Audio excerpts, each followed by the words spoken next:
Unit 7, Period 7, Section 4 deals with the presidency of Woodrow Wilson. President Woodrow Wilson was elected in 1912 and served until 1920. He is the first Democratic president since Grover Cleveland. Grover Cleveland had been the first Democratic president since James Buchanan, who served the term previous to Abraham Lincoln.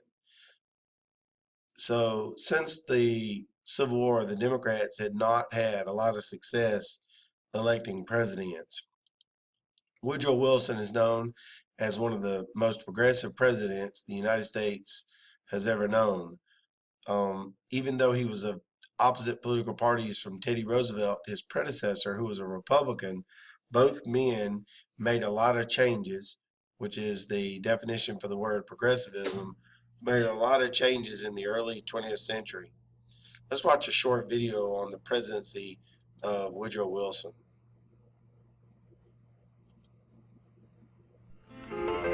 In 1910, America was a nation of 90 million, and for most of us, this is what we meant by horsepower. Life in this time was simpler. There was no television or radio, and coal cost less than $5 a ton.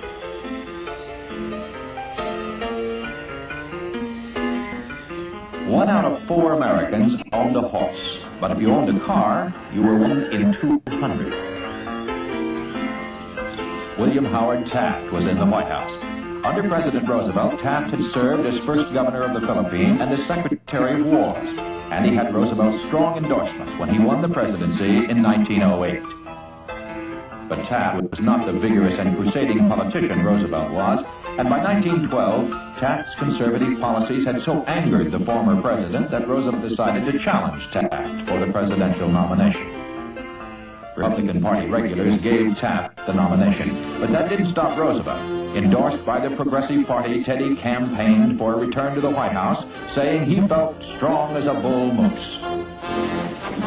The Democratic nominee was Woodrow Wilson, former president of Princeton University and governor of New Jersey.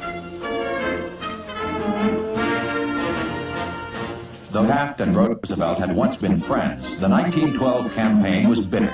Roosevelt attacked Taft's conservatism and called for a new nationalism with sweeping progressive reforms, workmen's compensation, minimum wage, and child labor laws. With Republican loyalty divided, Wilson won the election of 1912. Roosevelt carried only 6 states, Taft only 2. Wilson, like Roosevelt, was a progressive politician. He had campaigned for a new freedom, and once in office, he called Congress into special session. New laws brought sweeping changes: banking and currency reform, a federal trade commission, the income tax, and even stronger antitrust laws, all intended to protect the public interest. The political reforms of Woodrow Wilson's years were among the most significant in history, but there were demands for change by more radical elements, and these would take more time. Poor working conditions and low pay led to many strikes and demonstrations, and sometimes determined protests in the name of social justice did succeed, like the movement for child labor laws.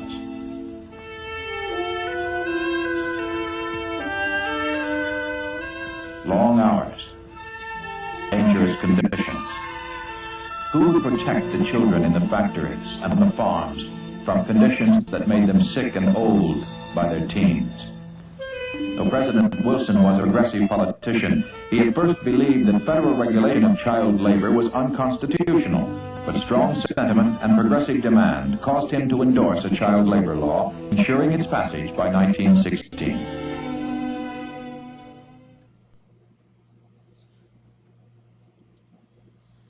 Along with the progressive reforms that are discussed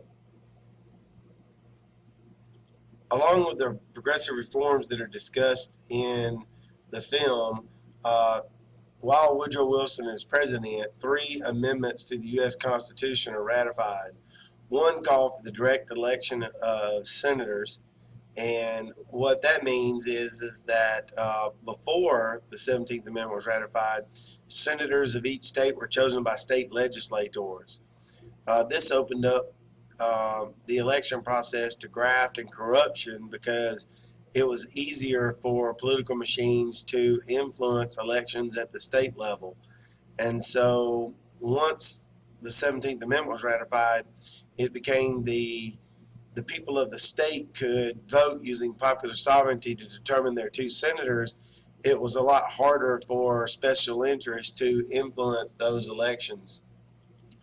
The 18th Amendment prohibited the sale, manufacture, and transportation of alcohol. In a previous reform movement that we discussed before the Civil War, known as temperance, we talked about women's groups attempting to get alcohol outlawed. Well, these same Christian groups are successful under the Woodrow Wilson administration in getting an amendment to the Constitution which outlawed the sale, manufacture, and transportation of alcohol. Here, this picture shows federal agents dumping alcohol in a storm drain.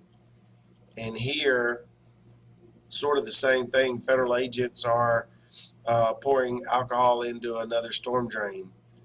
The 18th Amendment was passed, but the federal government did not fund its enforcement very well, and so therefore, as an amendment, it sort of failed because people continued to drink alcohol. In fact, the black market sale of alcohol and crimes that go along with the sale and the consumption of the product increased. And so this is the time period where you start seeing gangsters like Al Capone and things like that who profit off of the illegal sale of the alcohol and other sins that go along with that, like gambling and prostitution. The 19th Amendment granted women's suffrage in 1920. For the first time, men, because of the contributions of women during World War I, feel obligated to go along with their wives and their daughters, and the 19th Amendment is passed at the congressional level and at the state level. These pictures demonstrate that women really wanted to say to men that we want the right to vote, we want equality, but we still want to be the ladies in your lives and wear the dresses and things like that, but we demand to be treated as equals. And the biggest reason why women are successful in getting the 19th Amendment ratified is their efforts during World War I. Here, women are working in the farm fields, and here, women are working in the munitions factories. So women did the same jobs as men prior to the war. This concludes Unit 7, Period 7, Section 4, the presidency of Woodrow Wilson.